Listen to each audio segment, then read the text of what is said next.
The ambulance doors closed with a sound like a casket sealing. November 14th, 1957, 11:47 p.m. Records indicate the temperature was 32 degrees Fahrenheit, just cold enough for breath to become visible, just warm enough for the ice on the Hudson to remain thin and treacherous.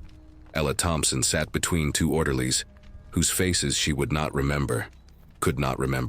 The sedative administered at the processing facility in Manhattan had turned the edges of the world soft and distant, as if she were watching her own life through frosted glass. She was 28 years old. The intake form listed her weight as 112 pounds. It did not list the bruises on her wrists from the restraints used during transport. It did not list the word she kept repeating, innocent, innocent, innocent, until her voice became a whisper, then nothing at all. The journey across the Verrazano Narrows took 43 minutes. No one spoke. The vehicle's headlights cut through fog that rose from the water like steam from a wound. Staten Island emerged slowly, a dark mass of industrial silhouettes and skeletal trees. Willowbrook Asylum sat on the island's eastern shore, isolated by design, accessible by a single road that wound through marshland, where nothing grew except wild grasses that rattled in the wind like dry bones. The gates appeared first, iron, 15 feet tall, crowned with spikes that pointed inward, a detail noted by investigators decades later, during the inquiry that would come too late for most. The ambulance slowed. A guard emerged from a booth, his flashlight scanning the vehicle's interior. The beam passed over Ella's face. She did not blink. Could not. Her pupils, dilated by sedation, reflected the light like pools of standing water. Another one, the guard said. His breath misted in the cold. He waved them through. The asylum itself rose from the landscape like something that had always been there, waiting. Brick blackened by decades of coal smoke and neglect. 4 stories visible above ground, though records would later reveal 2 additional levels below, where the architecture descended into the earth like roots. The windows on the upper floors were narrow, barred, many dark. A few flickered with dim yellow light that seemed more absence than illumination. The ambulance stopped at a side entrance marked only by a number. 7. No sign, no designation. Just a door painted institutional green, the color of something meant to be forgotten. The orderlies lifted Ella. She did not resist, could not, and carried her through corridors that smelled of carbolic acid and something underneath it. Rot, dampness. The accumulated breath of too many bodies confined too long in too little space. They passed other women, some pressed against their cell doors, fingers curled through the narrow observation slots. Some sat motionless on narrow cots. One sang softly, a lullaby in a language Ella did not recognize. No one looked directly at her. To look was to see yourself reflected. To see was to remember you were human. The intake room was located in the basement. Ella registered this through the fog of sedation, the descent downstairs that grew narrower with each level, the temperature dropping degree by degree until the cold became physical, a pressure against exposed skin. Dr. Mitchell Harrow, chief psychiatrist, stood behind a metal desk. His glasses caught the light from a single bulb hanging from the ceiling. He did not look up as they entered. "File," he said. An orderly placed papers in front of him. Harrow's pen moved across the page with the mechanical precision of a man who had signed such documents hundreds, perhaps thousands of times. He read aloud, not to Ella, but to the stenographer seated in the corner, a woman whose face would never appear in any photograph, whose name would be redacted from all official records. Patient exhibits acute hysteria, characterized by emotional instability, paranoid delusions regarding workplace safety, and aggressive behavior toward authority figures, committed under Section 77B of the New York State Mental Hygiene Law. Voluntary consent obtained from legal guardian. He paused, flipped a page. Husband Robert Thompson, employed by Consolidated Chemical Industries. Ella tried to speak. Her lips moved. No sound emerged. The sedative had taken her voice but left her consciousness intact, a cruelty whose deliberateness would become clear only later. "Transfer to observation," Harrow said. He still had not looked at her. Isolation Wing, Subsection D. Subsection D. The designation appeared nowhere on official floor plans. It existed only in maintenance logs and orderly shift schedules, referred to in shorthand, Sub-D. The deep, the hole. As they lifted her again, carried her deeper into the building's intestinal corridors, Ella heard it for the first time. A sound that seemed to come from the walls themselves. Not constant, intermittent, rising and falling like breathing, buzzing, low, pervasive. Insect wings multiplied by thousands. The orderly's footsteps echoed against concrete. They descended another level, then another. The buzzing grew louder. One of the orderlies, younger, perhaps new, glanced at his companion. "You hear that?" "Don't," the older one replied. "Don't listen. Just do the job." They stopped at a door marked only with the number 13. No window, no slot for observation. Just solid metal painted the same institutional green as everything else, though here the paint had blistered and peeled, revealing rust underneath like a wound showing bone. The older orderly produced a key. The lock opened with resistance, grinding metal against metal. The door swung inward. Darkness, complete. And from that darkness the buzzing intensified, a wall of sound that was almost tactile. They pushed Ella inside. She fell to her knees on concrete, damp, uneven. Her hands touched something that moved beneath her palms. Many somethings scattering in all directions.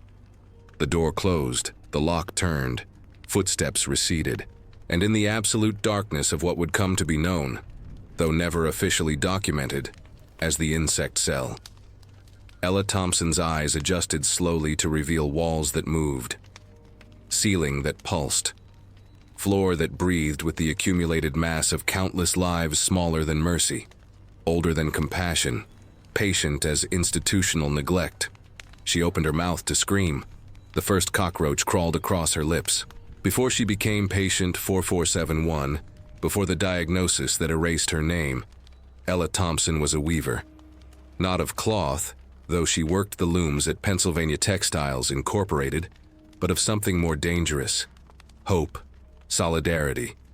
The kind of connections between exhausted women that factory owners called conspiracy, and which the women themselves called survival. She was born in 1929, the year the market collapsed and took her father's savings with it. Irish blood on both sides. O'Connell before Thompson. Before marriage made her husband's name her legal identity. Her childhood was gray. The gray of coal dust that settled on everything in their mining town. The gray of her father's face when he returned from 14-hour shifts underground. The gray of winter that lasted from October through April, and sometimes never seemed to leave at all. The mine took her father in 1947. A collapse. 18 men buried.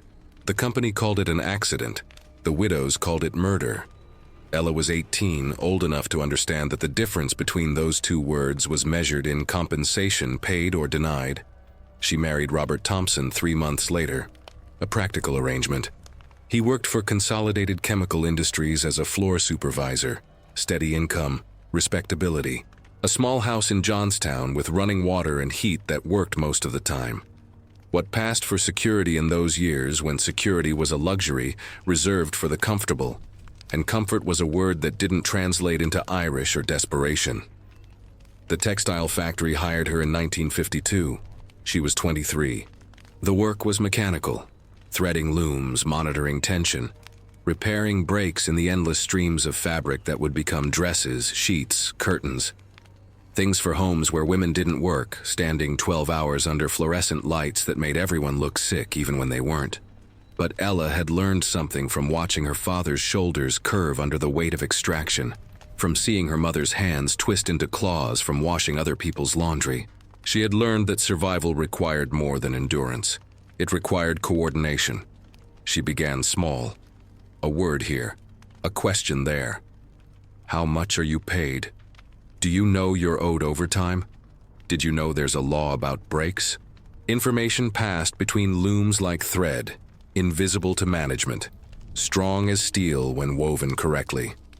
By 1956, there were 17 women who met in the back room of St. Patrick's Church on Tuesday evenings. They called themselves a prayer group. Father O'Malley, who had buried Ella's father and knew the difference between divine grace and human necessity, let them use the space and asked no questions. They discussed wages, conditions, the way the cotton dust made them cough blood into their handkerchiefs, blood they hid because to show weakness was to invite dismissal. They discussed the laboratory. Pennsylvania Textiles shared its eastern wall with a facility owned by Consolidated Chemical. Officially, the laboratory developed industrial dyes and fabric treatments. The women knew better. They knew because the smells that came through the ventilation system weren't the smells of dye. They knew because sometimes, late in the evening shifts, they heard sounds. Machinery unlike anything textile. Voices raised in alarm. Once, a siren that wailed for 47 seconds before cutting off mid-note. They knew because of Charlie Brennan. He worked quality control, a quiet man who kept his head down and his opinions private. On September 3, 1957, at 3:47 in the afternoon, the time was recorded by witnesses, though their testimony would later be deemed inadmissible, unreliable, hysterical. Charlie collapsed between looms 7 and 8. Ella was the closest. She reached him first. His skin was gray. His eyes rolled back, showing only whites. Foam bubbled at his lips, pink with blood. His body convulsed, heels drumming against concrete. The smell coming from him was chemical, sharp, like ammonia mixed with something sweet and rotting. The factory floor supervisor appeared within seconds, too quickly, as if he had been waiting. He ordered everyone back to work. He ordered the floor cleared. 2 men in white coats emerged from a door Ella had never seen open, the door that connected to Consolidated Chemical. They loaded Charlie onto a gurney and took him through that door. It closed, locked. Charlie Brennan never returned to work. His family received a check, accidental death benefit, exposure to industrial solvent. The funeral was closed casket. Ella began asking questions. She learned that 4 other workers had retired early due to health complications in the past 18 months. She learned that Consolidated Chemical had contracts with the Department of Defense. She learned that the laboratory was testing compounds derived from wartime nerve agent research. Pesticides, they called them, though the patent applications used different terminology. Organophosphates, carbamates. Names that meant nothing to Ella until she spent evenings at the public library, reading scientific journals she barely understood, but recognized as evidence. She learned that the ventilation system was shared, that the women breathing cotton dust were also breathing something else, that the coughing and the headaches and the miscarriages, 3 and 6 months among the Tuesday prayer group, weren't coincidence.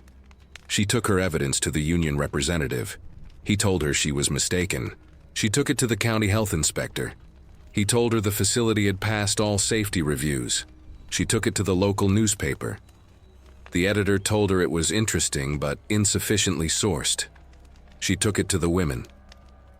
On October 15, 1957, at 6 a.m., 43 women from the evening shift failed to show up for work. They stood instead at the main gate, holding signs painted on cardboard. "Test your chemicals on rats, not workers. Whose children die for your profits?" Charlie Brennan remembered here. The protest lasted 4 hours. Long enough for photographs, long enough for the local news to send a cameraman. Not long enough for anything to change. 3 days later, Robert Thompson came home early from work. His face was rigid. He didn't remove his coat. He told Ella to sit down. He told her there had been complaints, that people were concerned, that the company doctor had suggested, just as a precaution, that perhaps Ella was suffering from strain. Women's troubles. Hysteria was the medical term. There were facilities. Rest would help. Rest. "I won't go," Ella said. Robert's hands shook. Later, she would understand that they had threatened his employment, his pension, that Consolidated Chemical and Pennsylvania Textiles were owned by the same parent corporation. That resistance had a price, and he had been presented with an invoice. "It's already arranged," he said. The ambulance arrived on November 14th. The commitment papers had been signed by Robert as legal guardian, countersigned by a psychiatrist Ella had never met, validated by a judge whose name appeared on the board of directors of Consolidated Chemicals Holding Company. The diagnosis: acute hysteria with paranoid features and aggressive tendencies towards social order. Translation: she had asked questions, she had organized, she had testified to truth in a system constructed on silence. As they loaded her into the vehicle, as the sedative pulled her down into artificial darkness, Ella's last conscious thought was not of fear. It was of recognition. She had always known the mine would come for her eventually. She had just expected it to be coal, not chemicals. Underground, not institutional. She had just expected to die quick, not slow. The basement door of Willowbrook Asylum opened, closed. The isolation wing received its newest resident. And somewhere in Pennsylvania, the looms continued running, the chemicals continued testing, and 42 women returned to their stations because survival meant knowing when resistance cost more than silence. But 17 of them, the Tuesday prayer group, kept meeting. They kept Ella's empty chair, and they kept asking questions, though it would be decades before anyone listened. Time became unmeasurable in the darkness. Hours might have been days. Days might have been hours. The cell, officially designated Observation Room 13, though no observation occurred there, measured 8 feet by 6 feet. Concrete floor, concrete walls, no window, no toilet. A bucket in the corner that no one emptied with any regularity. A thin mattress on the floor, its fabric torn, its interior seeping stuffing that the insects had colonized completely. Ella learned the taxonomy of her cellmates through touch and sound before sight. The cockroaches were largest, American cockroaches, Periplaneta americana, though she didn't know their scientific name. She knew only that they were everywhere. They emerged from cracks in the walls that were too numerous to count, from the gap between floor and door, from the drain in the corner that led to pipes no one had cleaned in decades. They were reddish-brown, each nearly 2 inches long, and they moved with the confidence of creatures who had inherited the space long before any human occupant arrived. The beetles came next, smaller, black. They congregated in the dampest corners where condensation gathered on the walls. Ella felt them crawling across her skin at night, or what she believed was night, when the thin line of light under the door disappeared. They nested in her hair. She would wake, though waking implied sleeping, and sleep implied rest, and rest implied an end to awareness, to find them clustered behind her ears, drawn to the warmth. The mosquitoes bred in standing water that accumulated in a depression in the floor. They rose in clouds when she moved. She stopped counting the bites after the first day. Her arms, her legs, her face, all became landscapes of raised welts that she scratched until they bled, which only attracted more attention from things that fed on blood. The spiders were merciful. They ate the other insects. She learned to leave them alone, to share the space the way prisoners share cells, with the understanding that survival required tolerance of all cohabitants, no matter how many legs they possessed.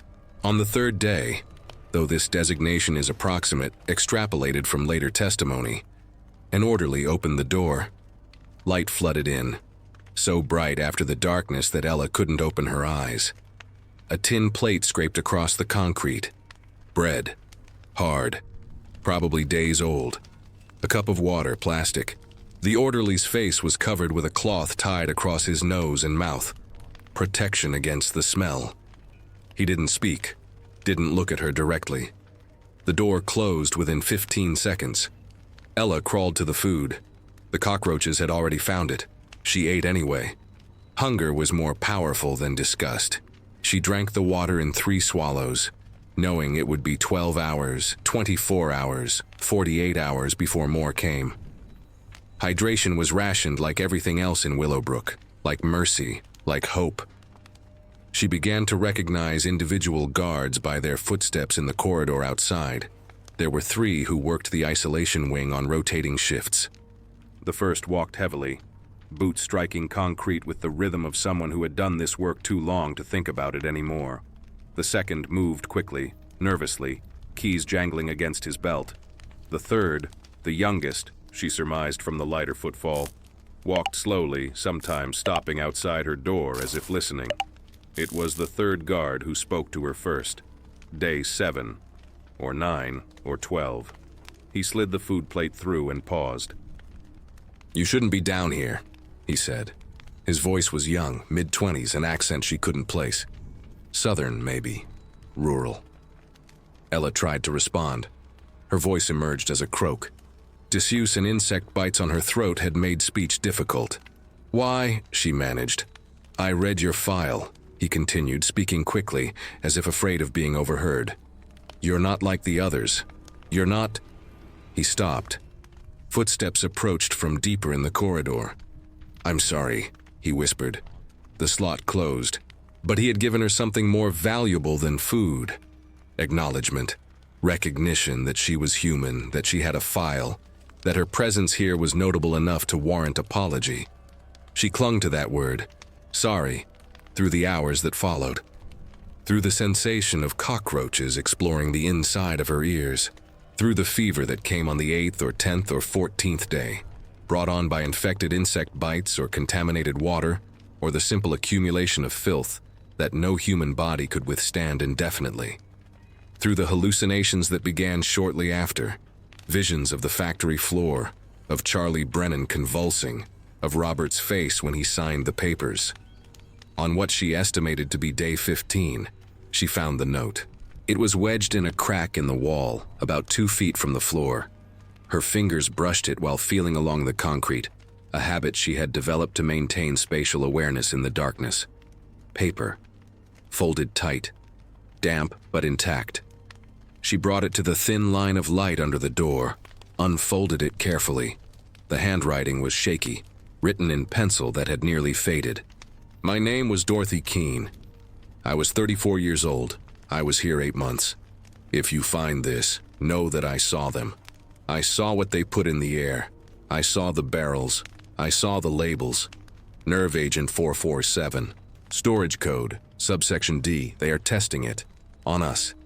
I felt it in my lungs. I felt it in my blood. I felt myself disappearing from the inside. If you survive, tell someone. Tell anyone. My name was Dorothy Keene. I existed. I was real. The past tense was deliberate. Dorothy Keene knew she would not leave. Ella held the note until the guard's footsteps approached for evening feeding. She hid it in her mouth, swallowing it before the door opened, letting the paper dissolve on her tongue like communion wafer, like evidence, like testimony turned to pulp. But she remembered every word. And in the darkness, among the insects that had become her only companions, Ella Thompson began to understand that her cell was not punishment. It was experimentation. She had been sent here to disappear. But disappearance, she decided, required cooperation. And cooperation was something she had never learned to give. Document insert, declassified 1998. From Office of Institutional Research, Willowbrook State School 2. Dr. Mitchell Harrow, Chief Psychiatrist, March 12, 1957. RE Subsection D Environmental Study, Phase 3. Following approval from the Department of Defense Research Committee and in partnership with Consolidated Chemical Industries, trial protocols for compound CCI-447 have been initiated in isolation units. Subjects selected from patient population exhibiting agitated behavior or resistance to institutional authority. Compound delivered via ventilation system in controlled doses. Initial observations indicate respiratory response within 72 hours. Neurological effects within 7 to 10 days. Mortality rate acceptable at current concentration levels. Staff exposure being monitored. Protective equipment recommended but not mandatory for personnel with limited exposure time. End document insert. Month 3. Ella had begun marking time by counting feedings. 2 per day, sometimes 1, sometimes none. 67 meals. Approximately 33 days since the door first closed. Her body had adapted in ways that felt like betrayal. She barely noticed the insects anymore. The cockroaches that crossed her face in the night were simply texture now, like rough sheets. The mosquitoes fed and she let them, too exhausted to fight. But new symptoms had emerged.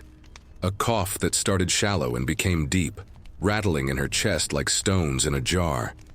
She would wake, if what she experienced could be called waking, gasping for air that felt thick, chemical.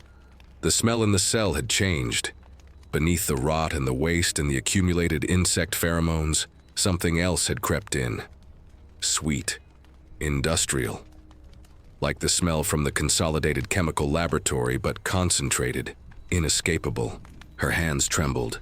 Not from cold, though the basement was cold enough that her breath misted even in darkness. This was different. Internal. A tremor that started in her fingers and traveled up her arms, settling into her shoulders. She would press her palms against the concrete to make them stop, but the vibration simply transferred to the walls, as if the building itself was shaking. Headaches came next. Not the dull ache of dehydration or hunger. She knew those intimately by now. These were sharp, specific, behind her left eye as if something was pressing outward from inside her skull. They arrived without warning and lasted hours, days. She would curl on the torn mattress, hands over her face, breathing shallow because deep breaths made the pain spike into regions beyond tolerance. The young guard noticed. Day 39. Meal delivery. He opened the slot and paused, flashlight beam crossing her face. Jesus, he whispered, your eyes. What about them? Ella's voice was stronger now. Disuse had given way to defiance. If she was dying, she would die speaking. There. He stopped, looked over his shoulder, leaned closer. They're bloodshot, completely red, and your pupils, they're too small. His hand came through the slot, holding not food but a small cloth. Wet this from your water cup, press it against your face, it might help. Help with what? He didn't answer, but his expression, visible now in the flashlight's glow, carried something she hadn't seen in weeks. Fear. Not fear of her, fear for her. The slot closed. She heard him walk away faster than usual. Heard him stop at the end of the corridor. Heard him vomit against what sounded like a wall, retching violently, then continuing on.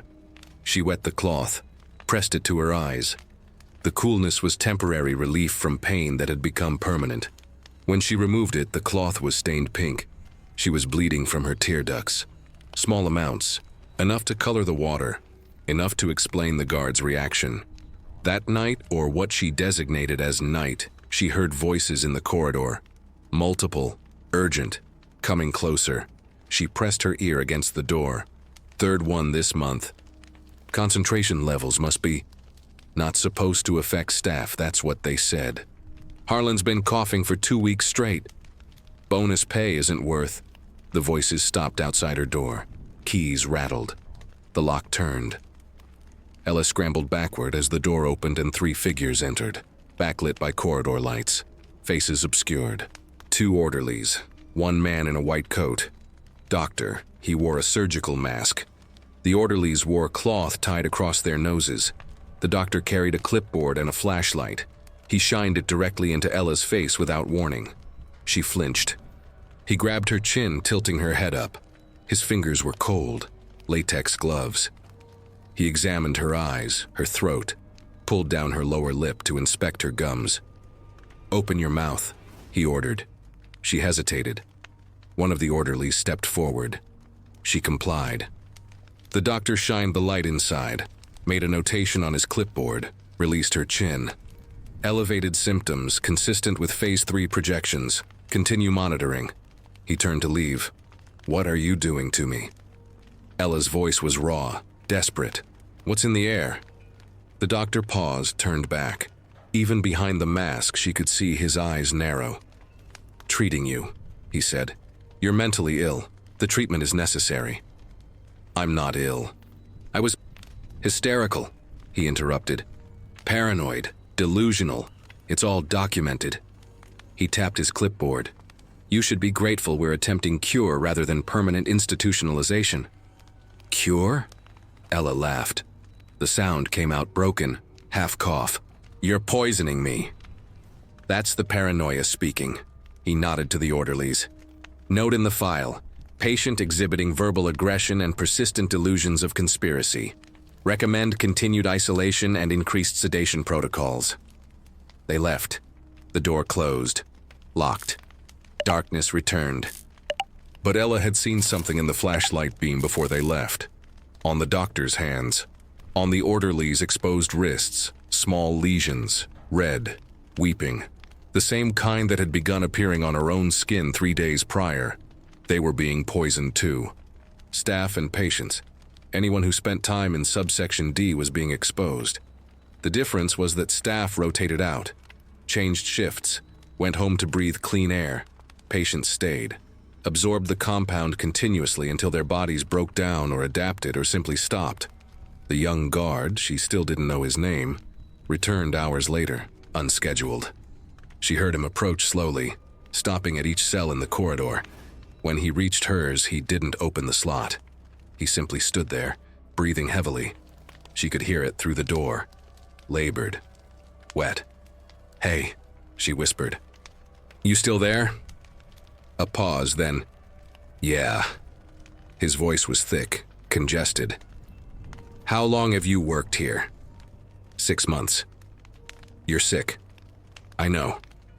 "It's not flu, it's not cold, it's chemical exposure."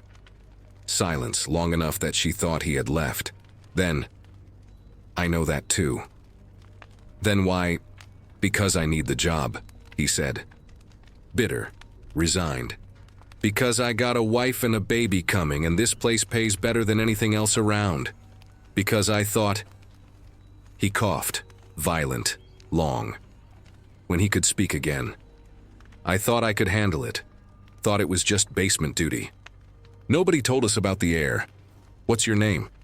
Another pause. Guards weren't supposed to give names. Weren't supposed to humanize themselves to patients. Names created connections. Connections created complications. "Harlan," he said finally. "Harlan McKee. I'm Ella Thompson. I know, I read your file. Then you know I'm not crazy. Yeah." A sound like him sliding down the door to sit against it. "I know." They sat there, separated by 3 inches of institutional green metal, breathing the same poisoned air, sharing the same slow death, connected by the only thing that mattered in Willowbrook's basement. Truth. And the knowledge that truth, in places like this, was the most dangerous contagion of all. The pipes carried sound. Ella discovered this on day 47, during a moment of silence rare enough to be notable. The insects had gone still, a phenomenon she had learned meant either feeding time approached or guards were near. In that stillness, she heard it. A voice, faint, female, coming not from the corridor but from the walls themselves. "Anyone hear me?" Ella pressed her ear against the cold concrete. The voice clarified, young, strained, speaking in a rhythm that suggested she had been repeating herself for some time. "I can hear you," Ella whispered to the wall. "I'm in cell 13.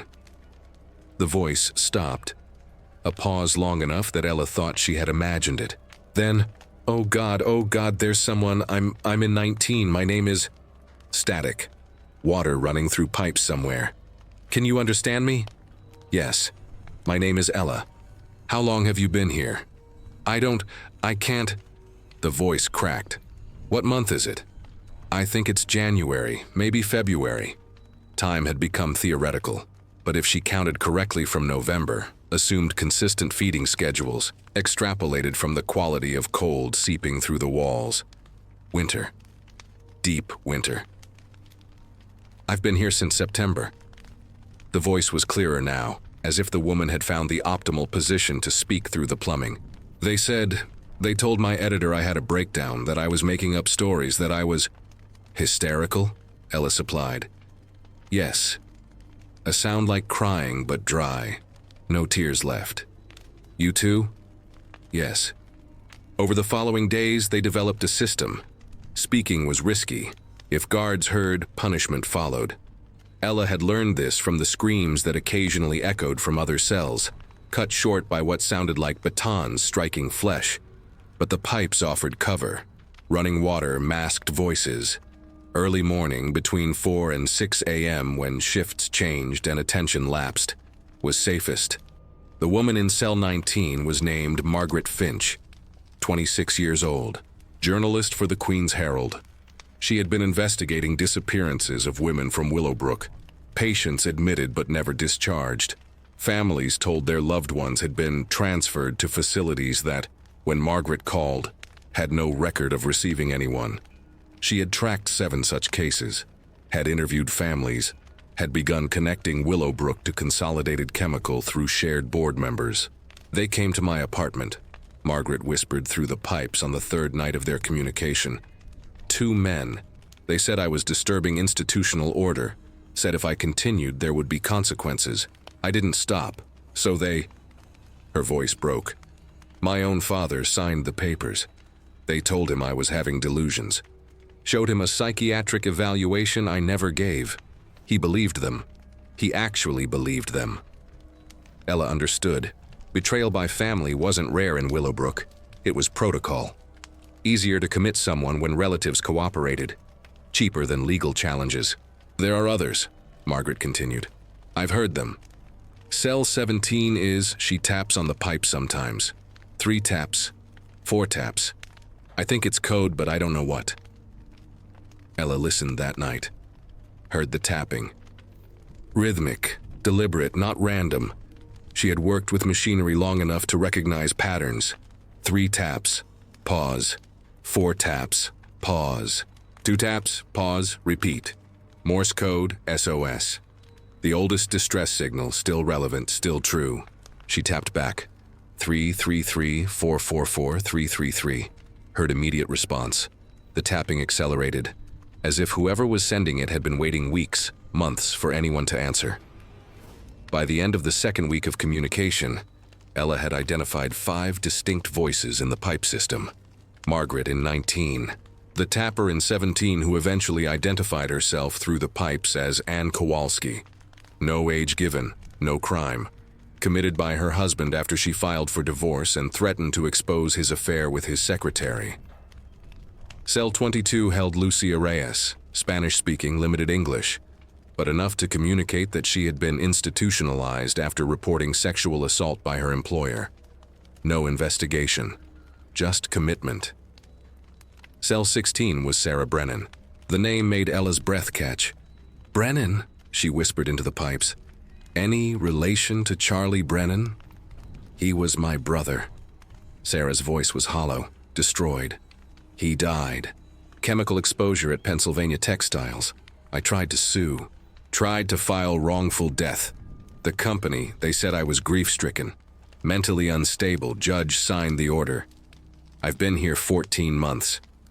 They were all connected, not randomly selected, not coincidentally committed.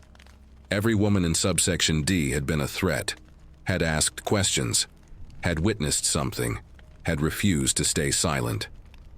We're not patients, Ella said into the pipes one night, her voice carrying through the network they had established. We're evidence.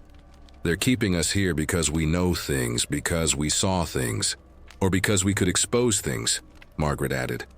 I had files, documents, interviews, all of it disappeared when they arrested me. But I memorized names, dates, connections. I have a note, Ella said, from someone who was here before, Dorothy Keene. She wrote about Nerve Agent 447, about barrels stored in subsection D. The pipes went silent. Then Anne's voice shaking. There are barrels. I've seen them. When they transfer us for medical examinations.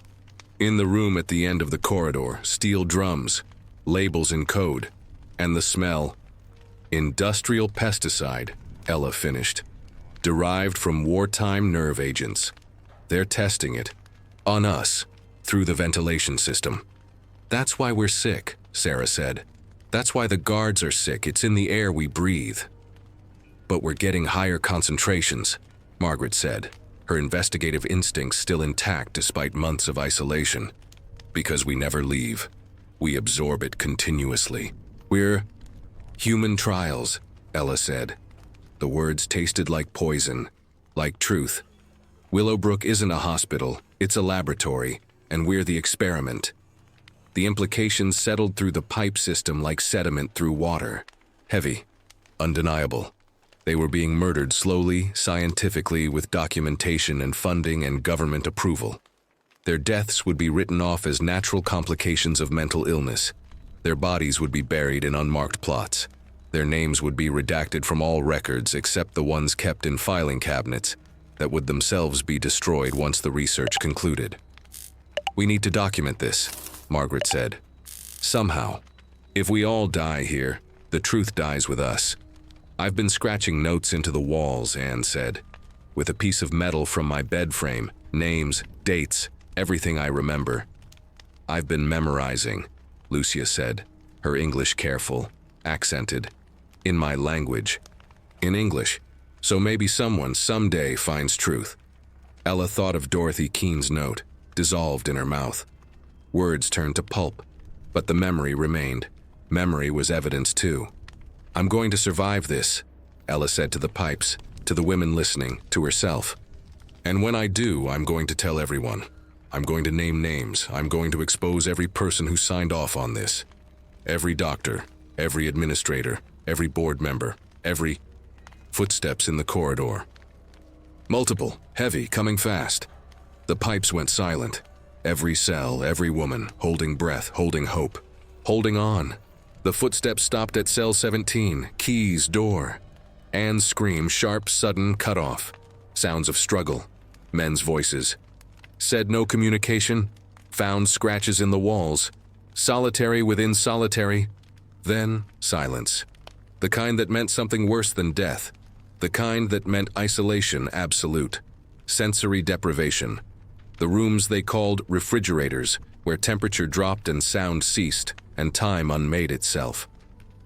Anne Kowalski never returned to her cell. Her tapping never resumed. But her message, scratched into concrete, spelling out truth in grooves too deep to erase, remained. Evidence. Waiting.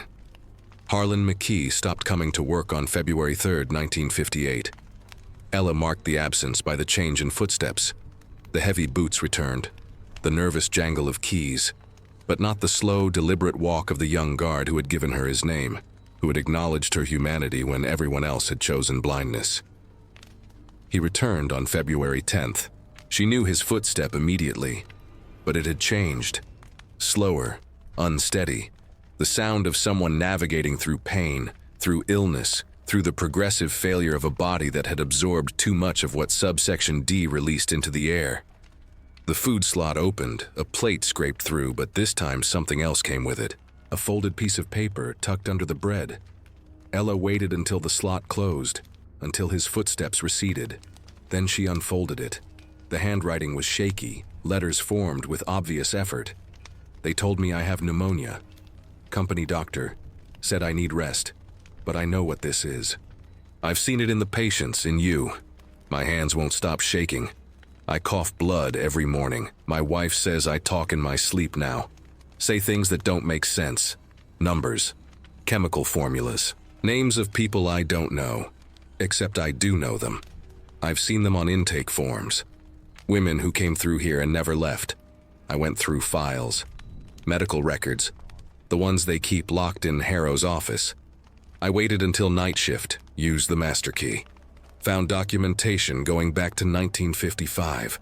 Test protocols, dosage calculations, subject mortality rates. There are 63 women listed as deceased due to natural complications of mental illness in subsection D alone. 63. In 3 years. Your name is in there.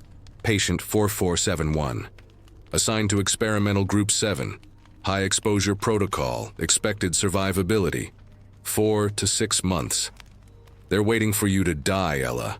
They're documenting it, measuring it, recording every symptom like you're a lab rat. I'm taking photographs tomorrow night. Of the files, of the barrels in the storage room, of everything. I don't know what I'll do with them. Maybe give them to a newspaper. Maybe a lawyer. Maybe just hide them somewhere they can be found later. After. I'm sorry I didn't understand sooner. I'm sorry I was part of this. Ella pressed the note against her chest. Evidence. Concrete. Documented. A guard willing to testify, to photograph, to break the silence that kept Willowbrook's machinery of death functioning smoothly. She waited for his next shift. Day, night, day again. His footsteps didn't return. On February 12th, the heavy-booted guard delivered her meal. Ella heard him pause outside her cell, heard him speaking to someone. Shame about McKee. Collapsed on shift. Ambulance took him to Staten Island Hospital. Chemical pneumonia, they're saying. Won't be coming back. Ella's hands curled into fists. Harlan, hospitalized, maybe dying. The same institution that had poisoned him now treating him for the symptoms of their own crime. But he had promised photographs. Tomorrow night, he had written.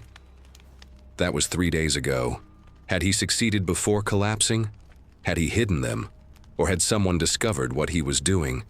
The answer came 5 days later. The heavy-booted guard opened her slot. But instead of food, he threw something inside. Papers, scattered across the concrete. Photographs, dozens of them, black and white. Some clear, some blurred as if taken in haste. Ella scrambled to gather them in the dim light filtering under the door. Her hands shook, not from toxin exposure this time, but from recognition of what she was seeing. Medical files, patient names, diagnoses, all fabricated, all matching the pattern Margaret had identified. Women who had witnessed, reported, or threatened to expose something. Next to each name, handwritten notes. Administered CCI 447, dosage 0.3 ml via aerosol. Subject expired day 87. Autopsy declined by family. Remains cremated per institutional protocol. More photographs. The storage room. Steel barrels lined against concrete walls. Labels visible. Consolidated Chemical Industries. CCI 447. Handle with protective equipment. Ventilation required. Army Corps of Engineers Project 19 Biodefense. The next photograph showed a memo, dated November 1957, to Dr. Mitchell Harrow, from Colonel James Webster, DoD Liaison, RE, Phase 3. Trials approval granted for expanded human trials of compound CCI 447 using existing institutional infrastructure. Subjects to be selected from patient population exhibiting minimal family contact and limited external oversight. Mortality acceptable at current concentration levels. Results to be compiled quarterly and submitted to Joint Chemical Biological Defense Program. Funding allocated through Defense Department discretionary budget. All documentation classified secret, no foreign. More photographs, spreadsheets, names in columns, dates of admission, dates of death. Cause listed uniformly as complications of mental illness. 63 women. 63 murders dressed in bureaucratic language, filed away in folders marked with security classifications. The final photograph was different. Personal. A woman in a hospital bed. Young. Maybe mid-20s. Visibly pregnant. Dark hair. Breathing through an oxygen mask. The caption written on the back of the photo in Harlan's handwriting, "My wife, Emma. Due in 3 weeks. They tell me I'm contagious. They won't let me near her. I did this to her. I brought the poison home." Ella gathered all the photographs, pressed them against the wall where concrete was driest. She had no way to preserve them, no way to protect them from the dampness that consumed everything in subsection D. But she memorized every image, every name, every date. Turned her mind into a filing cabinet, her memory into evidence that couldn't be burned or shredded or classified. 3 days later, on February 20th, 1958, the nervous guard, the one with jangling keys, came to her cell. He opened the door completely. Unprecedented, dangerous. He stood in the doorway, backlit by corridor lights, holding a clipboard. "Patient 4471, he said. His voice was flat, procedural. "Harlan McKee, employed as security officer, subsection D, expired February 18th, 1958, 3:47 a.m., Staten Island Hospital. Cause of death, acute respiratory failure secondary to chemical pneumonia. As per his employment contract, his widow receives death benefit of $500. and waiver of all medical expenses incurred during terminal hospitalization. He paused. His hand shook slightly as he consulted the clipboard. Patient 4471. You are hereby informed that Officer McKee violated institutional security protocols by removing classified documentation from restricted areas. Said documentation has been recovered and destroyed. Any materials in your possession derived from this breach are considered stolen property and must be surrendered immediately. Ella looked at him, at his shaking hands, at the sweat on his forehead despite the basement cold, at the small red lesions visible on his wrists where his sleeves pulled back. I have nothing, she said. He stared at her. They both knew she was lying. They both knew he would report compliance anyway, because to do otherwise was to admit he had seen the photographs, which was to admit he knew what they depicted, which was to make himself complicit in either the crime or its exposure. Noted, he said. Closed the door, locked it, walked away with keys jangling like chains. Ella pressed her forehead against the wall where the photographs had been, where they still were, in the grooves of her memory, preserved in the only archive that mattered. Harlan McKee was dead at 24 years old. His wife was a widow. His unborn child was fatherless. His crime was witnessing. His punishment was execution disguised as occupational hazard.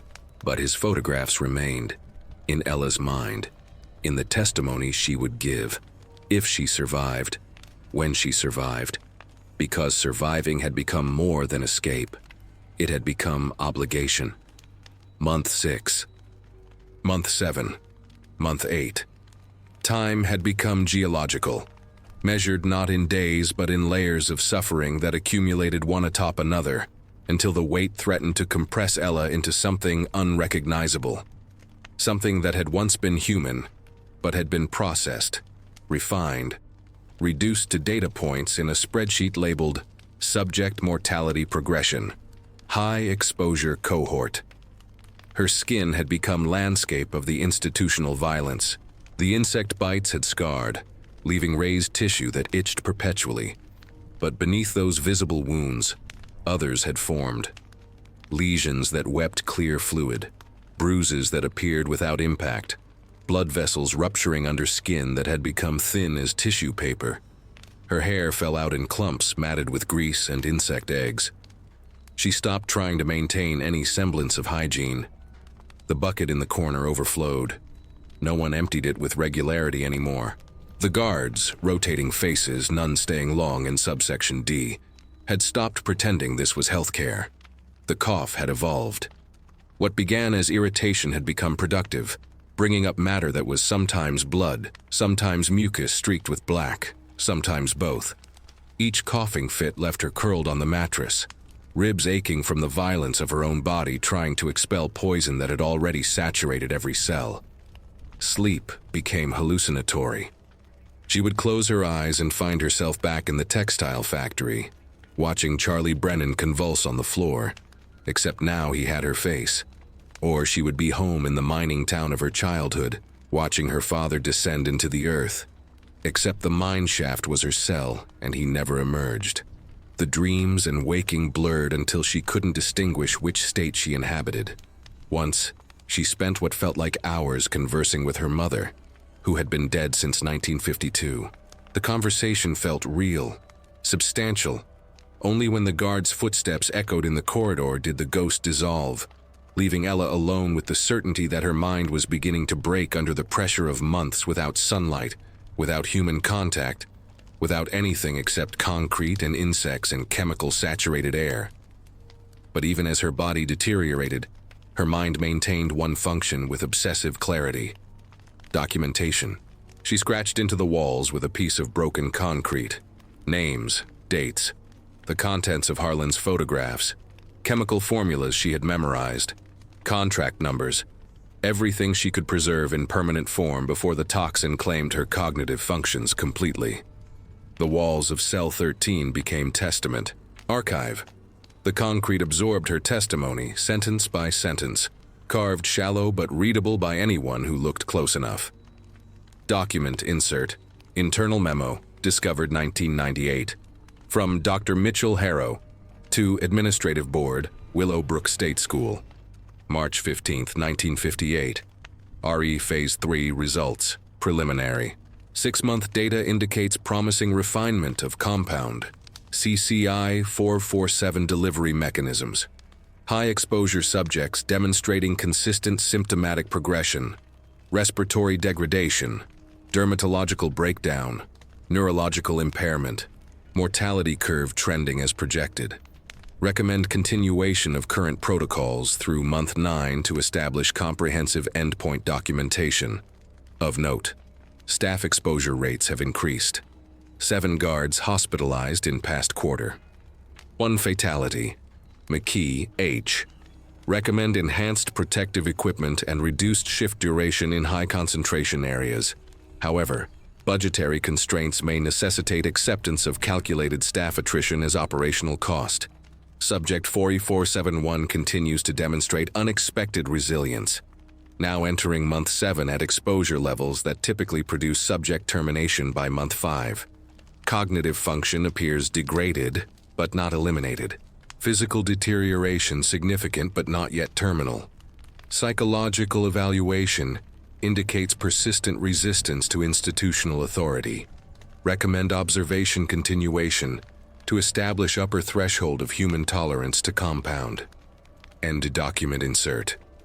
In month 8, Ella stopped eating, not by choice. Her body rejected food.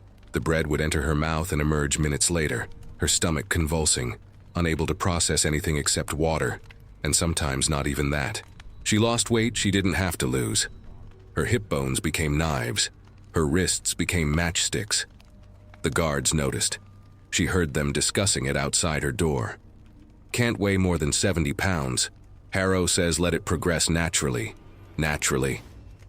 There's nothing natural about, you want to argue with him? After what happened to McKee? Silence. Footsteps retreating.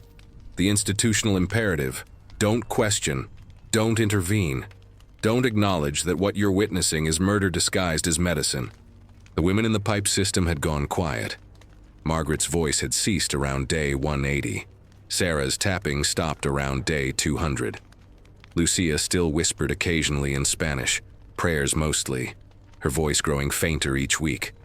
Ella didn't know if they were dead or transferred, or simply too weak to communicate.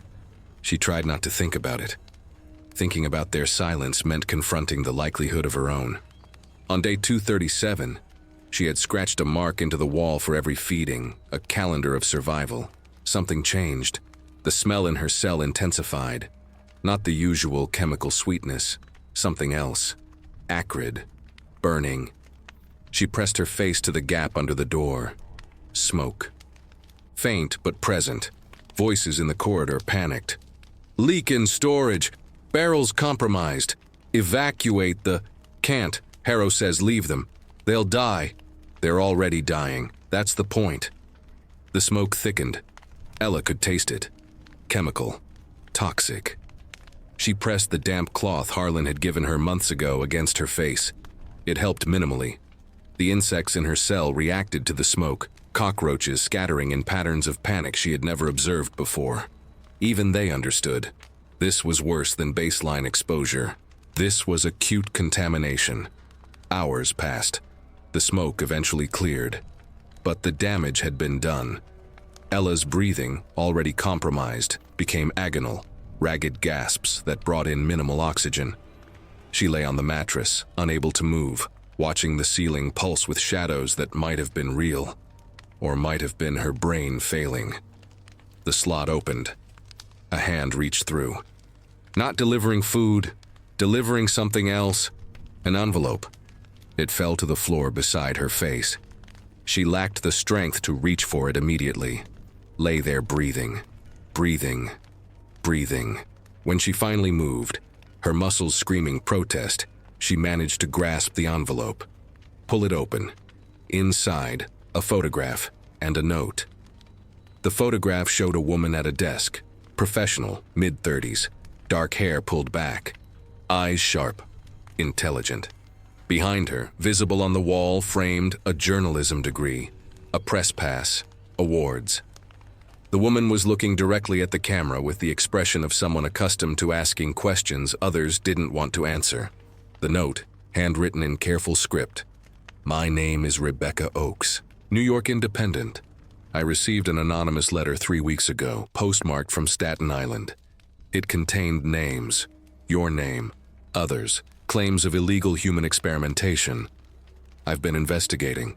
The institution denies everything, but I found families, testified, confirmed your intake, confirmed you're still listed as patient.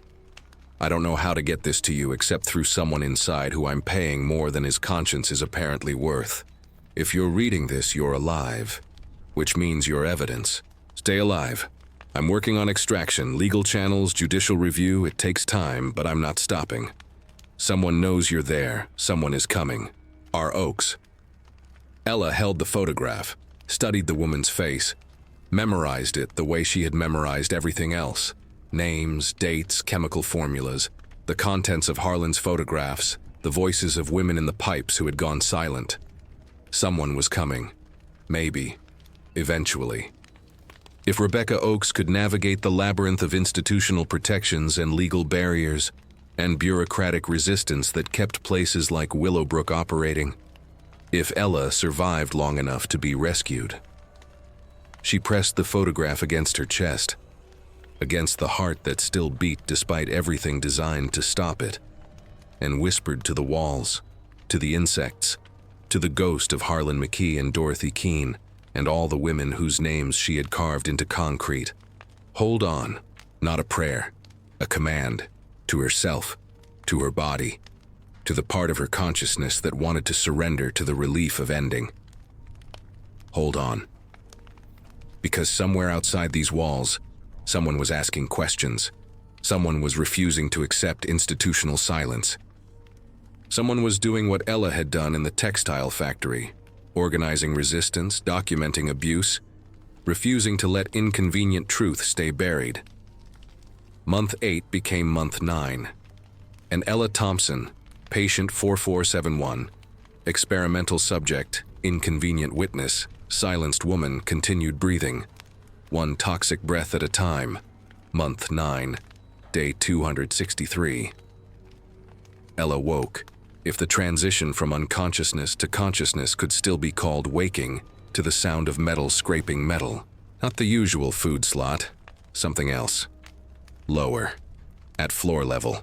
She lifted her head with effort that felt monumental, saw a gap in the concrete where wall met floor, a gap that hadn't existed before, or perhaps it had, and she had simply lacked the lucidity to notice. Through the gap, paper, folded tight, pushed through from the adjacent cell, cell 12. She had assumed it was empty.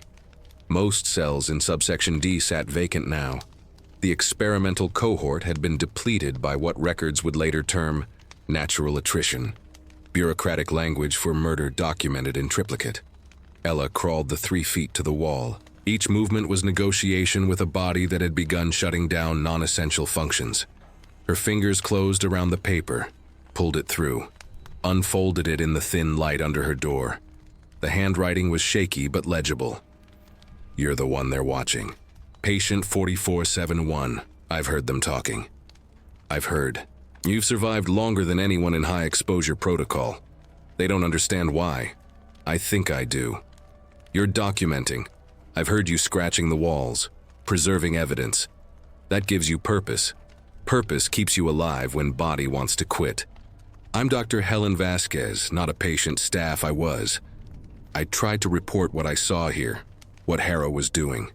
They committed me the same day, called it stress-induced psychosis. That was 4 months ago. They put me in isolation to silence me, but I know things. I worked in administration, I processed files, I know the network. The note continued on the reverse side. Consolidated Chemical Industries. Board members, James Whitmore, Chairman. Richard Ashford, Mitchell Harrow, yes, our Harrow. Colonel James Webster, DoD Liaison. Funding flows through 3 shell corporations. Oak Ridge Dynamics, Precision Bio Research, Sentinel Chemical Solutions. Willowbrook is one of 4 sites. The others, Pennhurst State School, Pennsylvania.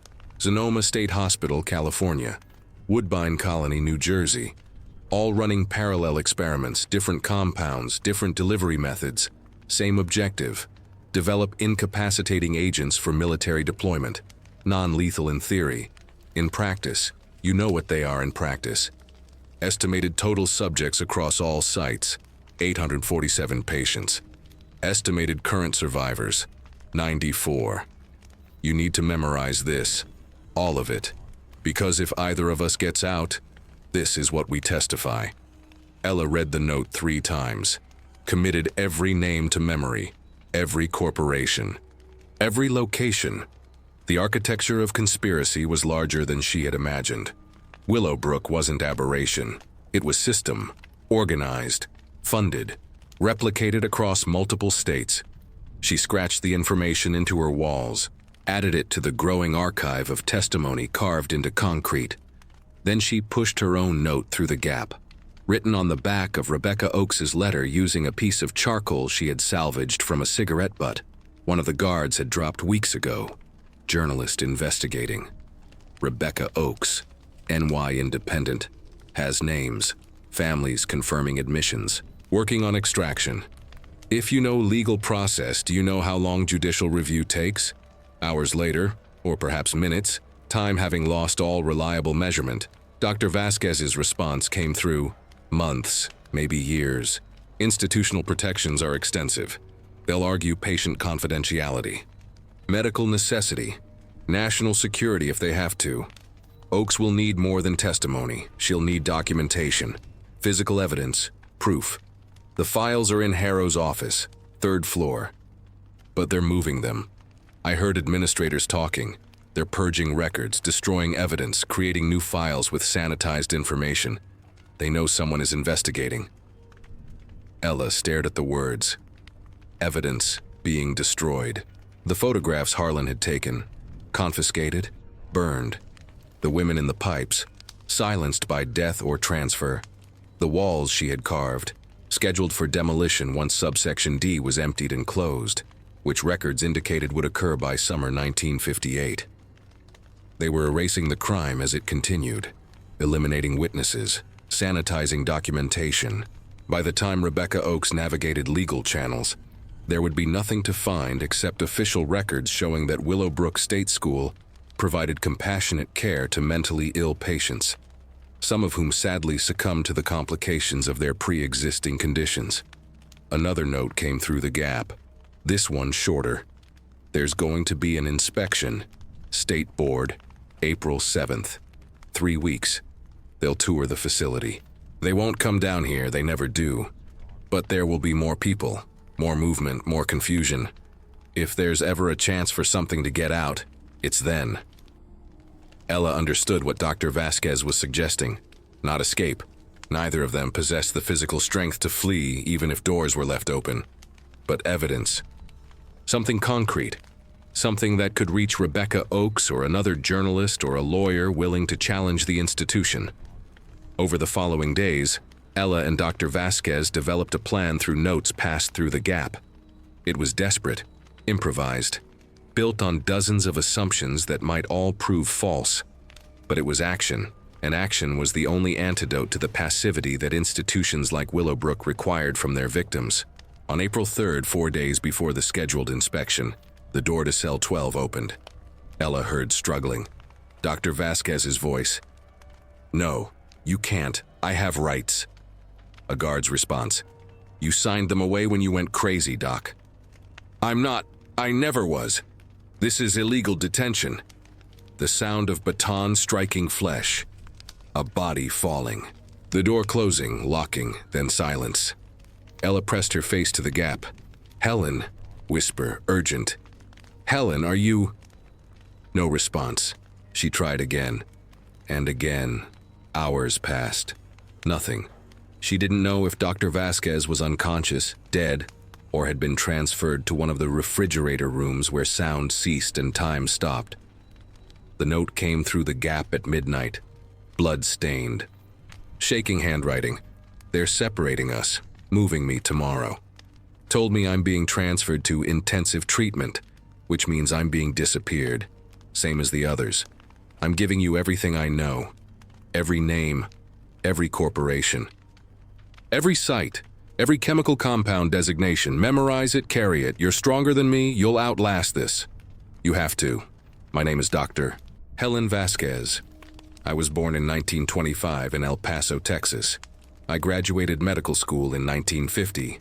I dedicated my life to healing, and I died trying to expose those who used medicine to murder. Remember me. Remember all of us. The final note was just a list: names, dates, chemical compounds, corporation registration numbers, bank account routing information, congressional appropriation bill numbers, a map of complicity so detailed, so comprehensive, that Ella understood Helen Vasquez hadn't been just a doctor. She had been an investigator, had been gathering evidence since the day she arrived, had been preparing testimony that would, if it ever reached a courtroom, dismantle not just Willowbrook, but the entire network of facilities conducting human experiments under the protection of national security classifications. Ella committed every word to memory, carved the most crucial information into her walls, swallowed the paper, literally ate the evidence, dissolving it in her mouth, letting it become part of her body, protected by flesh and bone. The next morning, Cell 12's door opened. Dr. Vasquez was removed. Ella heard her voice one last time, fading down the corridor. Patient 4471, tell everyone. Then silence. Ella never heard from Helen Vasquez again.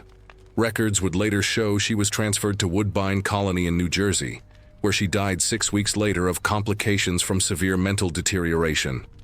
No autopsy was performed. Her body was cremated.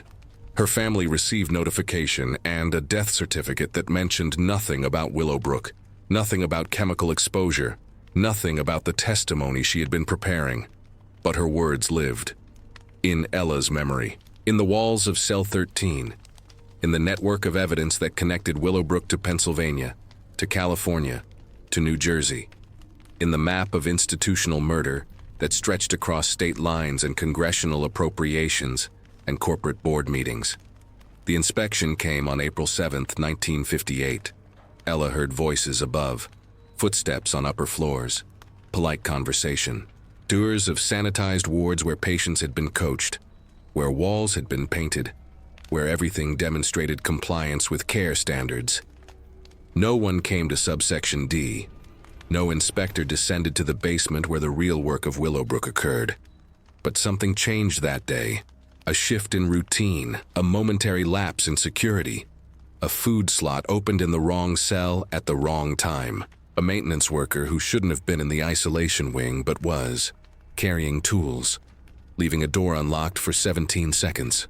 17 seconds during which a piece of paper, folded tight, covered in handwriting bearing testimony that would later be authenticated as evidence in federal proceedings, made its way from Cell 13 to a maintenance cart to a trash bin to the pocket of a worker who, for reasons he would never fully explain, decided to mail it to the address written on the back instead of throwing it away. The address: Rebecca Oakes, New York Independent, 47 Worth Street, Manhattan. The invisible network had moved. Evidence had escaped. And somewhere outside the walls of Willowbrook, the machinery of justice, slow, bureaucratic, often ineffective, but occasionally unstoppable, began to turn. Day 287, Month 9, Week 3. Ella's body had become archaeology, layers of damage stratified over months of exposure, each level telling the story of institutional violence disguised as medicine. Her weight had stabilized at 68 pounds. Below that threshold, the human body begins consuming organs to sustain brain function. She had reached the minimum viable mass. Any further loss would trigger cascade failure. She knew this not because guards told her, not because doctors examined her, but because her body had begun speaking a language of emergency. Her vision narrowed to tunnel, her hearing dampened, as if underwater. Her heart rhythm had become irregular. She could feel it stumbling through beats, pausing, resuming with effort. She was dying. Officially, measurably, according to schedule. The slot opened, May 1st, 1958. morning feeding. But the guard didn't leave immediately. He stood outside her door. She heard him breathing, heard the hesitation that meant something had changed. Patient 4471. His voice was unfamiliar. New rotation. You have a visitor. Ella's heart stumbled again. Visitor. The word had no meaning in subsection D. No one visited isolation. No one was permitted contact. This was legal counsel, the guard continued. Court appointed. You've been granted emergency review hearing. He paused. I'm supposed to transport you to medical examination room for consultation. The door opened. Completely. Light flooded in after 9 months of darkness. Ella couldn't see. Her eyes, adapted to shadow, rebelled against illumination. She raised her hand to shield her face. Your own arm, skeletal, lesioned, barely recognizable as human. Jesus Christ, the guard whispered. Then louder, professional. Can you walk? Ella tried, made it to her knees. Her legs wouldn't support her weight. Muscle had atrophied. Bone had become brittle. She fell forward. The guard caught her, his hands under her arms, lifting her. She weighed nothing. He carried her like a child, like evidence, like something fragile that might dissolve entirely if handled roughly. The corridor outside her cell stretched endlessly. She saw other doors, other cells, all closed, all silent. The population of subsection D had been reduced to, she counted, 4 occupied cells, including hers, down from 23 when she arrived. The guard carried her upstairs, level after level. Ella watched the architecture change, concrete becoming tile, darkness becoming fluorescent light, the smell shifting from rot to disinfectant. They were ascending from the laboratory into the hospital, from the place where experiments happened to the place where treatment was performed. 2 separate institutions occupying the same building. The medical examination room was clean, white, unbearably bright. A woman stood inside, mid-30s, professional attire, briefcase, the face from the photograph, Rebecca Oakes. The guard deposited Ella in a chair. You have 15 minutes, I'll be outside. The door closed. Rebecca Oakes stared at Ella with an expression that cycled through shock, horror, rage, and finally something like professional composure. She pulled a chair close, sat, opened her briefcase, removed a legal pad and pen, a tape recorder. My name is Rebecca Oakes. I'm a journalist, but for purposes of this meeting, I'm representing myself as your legal advocate. That gives us attorney-client privilege. Nothing we say can be compelled as testimony without your consent. She paused. Do you understand? Ella tried to speak. Her voice emerged as whisper. Yes. I received your testimony, the note that made it out during the inspection. I've spent 6 weeks verifying every detail. I've found families. I've found death certificates. I've found... She stopped, steadied herself. I've found enough to file federal charges, but I need you alive to testify. I need you to hold on. How long? Ella's whisper. The hearing is scheduled for June 15th. 6 weeks. Judge Harriman is overseeing. Rebecca leaned closer. He's not bought. He's one of the few who isn't, but 6 weeks is... I won't last 6 weeks. Ella stated this as fact, not defeat. Observation. Rebecca's hands clenched. There's a doctor, outside the institution, willing to testify about chemical exposure symptoms, willing to examine you, document your condition, but we need to get you transferred to a hospital. A real hospital, not... She gestured at the walls. Not this. They won't transfer me. I'm evidence of their crime. They're waiting for me to die here so I can't testify. Then we forced their hand. Rebecca activated the tape recorder. Tell me everything, now, while you can. Your testimony on record gives me leverage. Gives the judge leverage. We can file emergency motion for immediate medical intervention, custodial transfer, protective oversight. For the next 14 minutes, the guard would interrupt at exactly 15. Ella spoke. She recited names from Dr. Vasquez's notes. Chemical compound designations, corporate registration numbers, Congressional Appropriation Bill numbers, the 4 facilities, the 847 patients, the 94 survivors. She described the barrels in storage, the ventilation system, the deliberate exposure protocols, the falsified diagnoses, the death certificates listing natural causes when causes were anything but natural. Rebecca's pen moved constantly across paper. The tape recorder spooled. Evidence accumulating. Testimony preserved.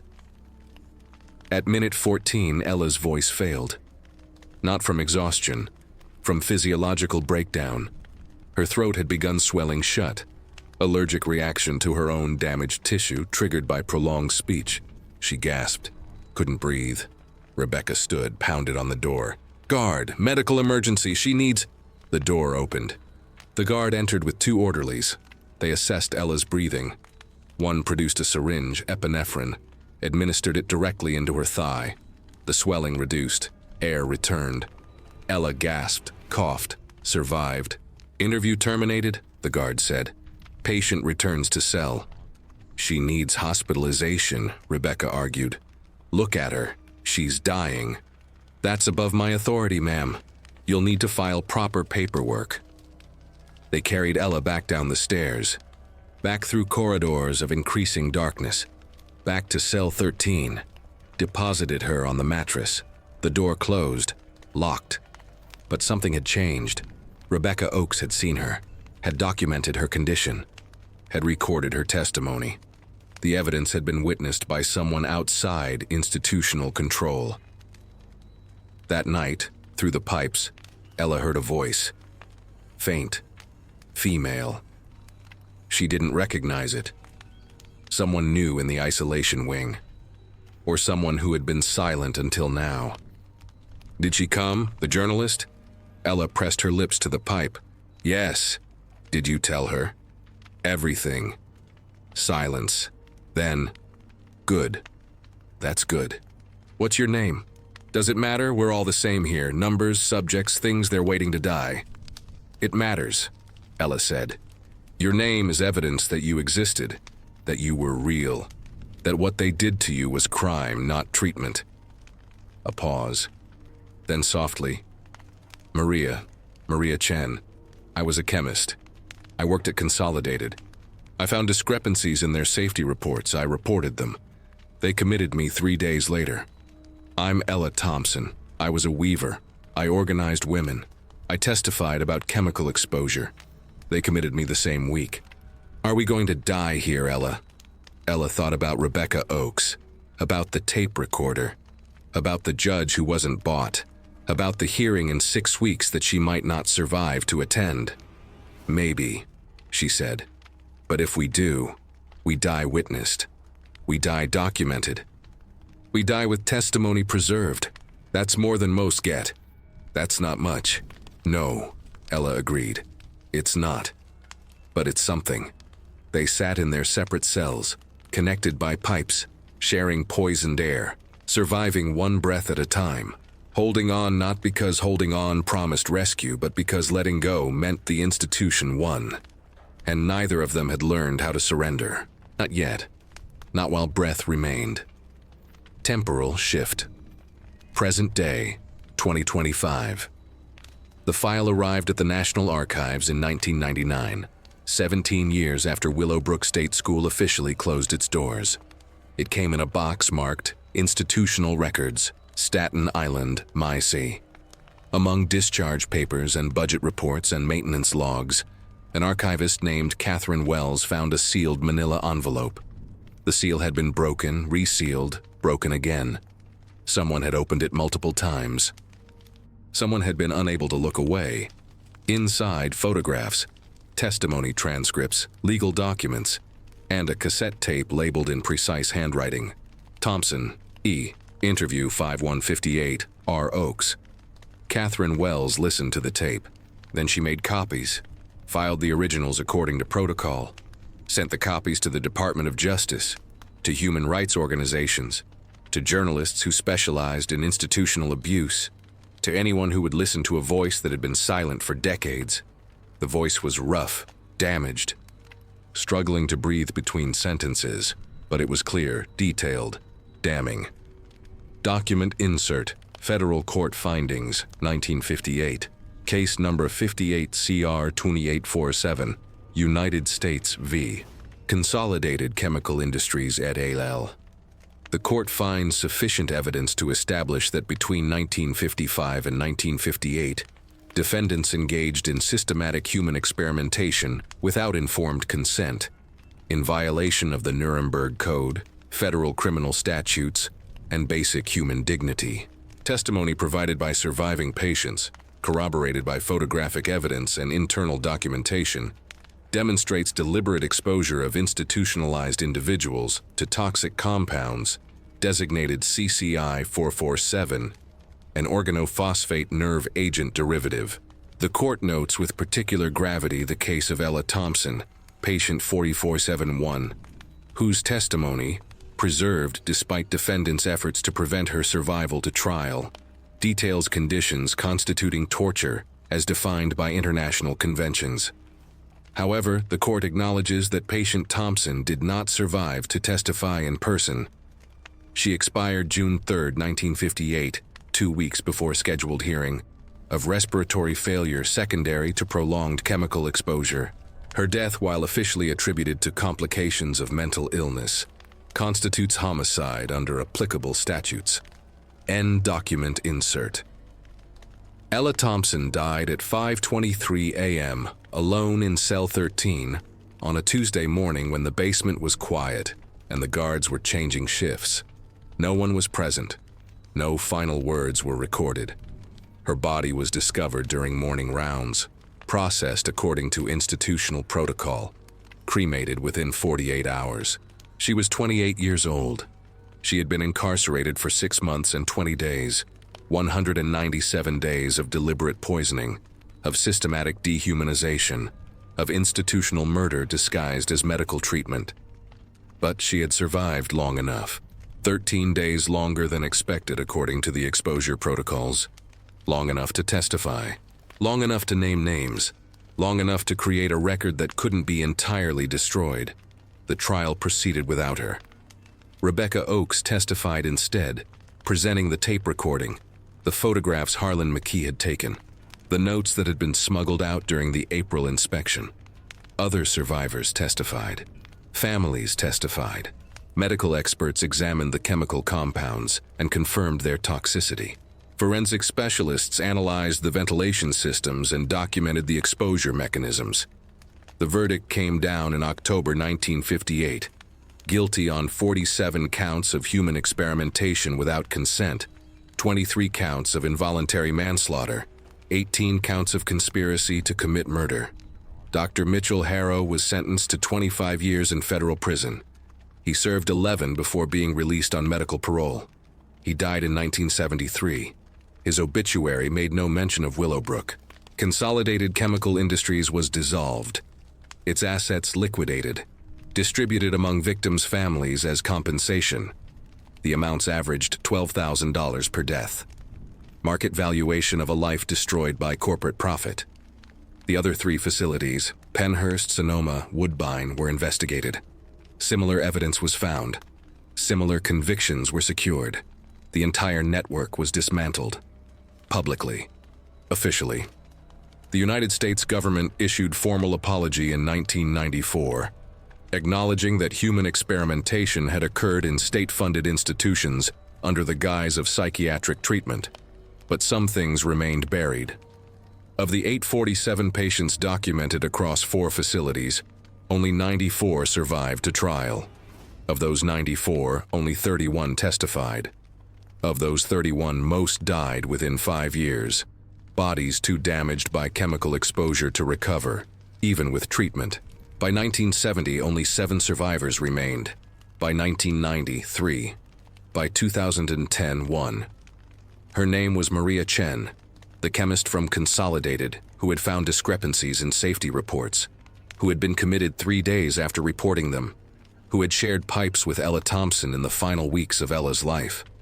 In 2015, at age 86, Maria Chen gave her final interview to a documentary filmmaker investigating Willowbrook. She sat in a wheelchair, oxygen tube in her nose, speaking slowly because her lungs had never fully recovered. She said, People ask me why I survived when Ella didn't. We were exposed to the same compounds, suffered the same conditions. I think it's because Ella fought harder, resisted more. The more you resisted, the more they punished you, the more they exposed you.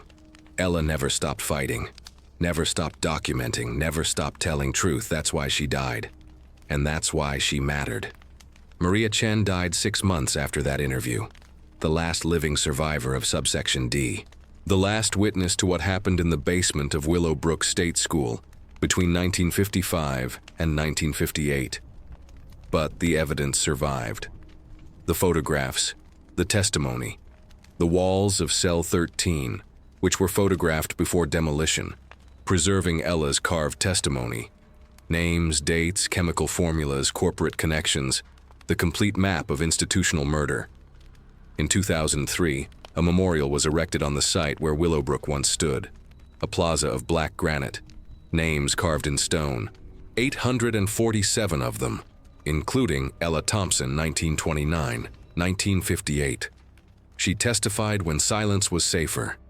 The archive in the National Archives remains accessible to researchers.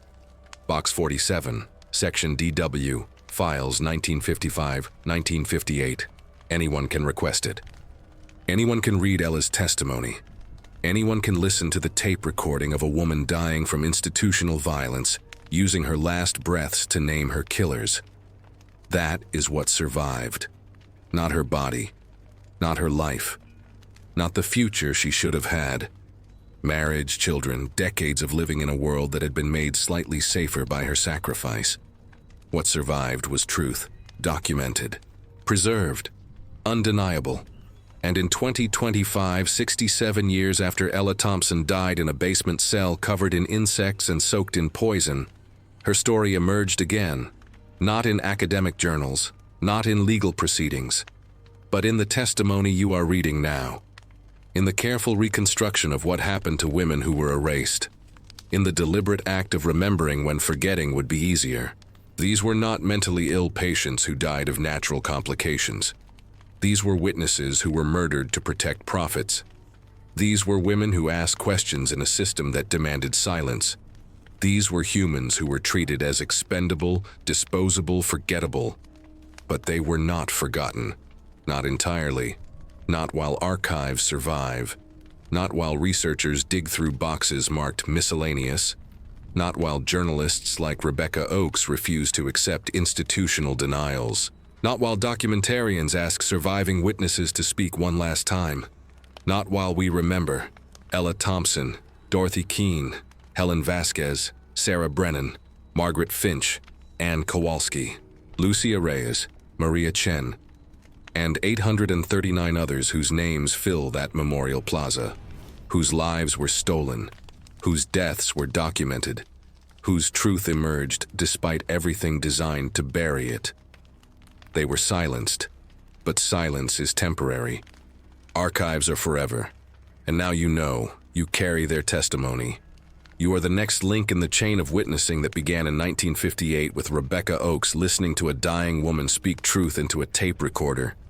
What you do with that knowledge, whether you remember, whether you share, whether you ensure this history is not repeated, is yours to decide. But one thing remains certain. Carved as permanently as Ella's testimony in concrete, preserved as carefully as photographs in an envelope that survived decades, in a world that tried to erase them, women who never returned remembers.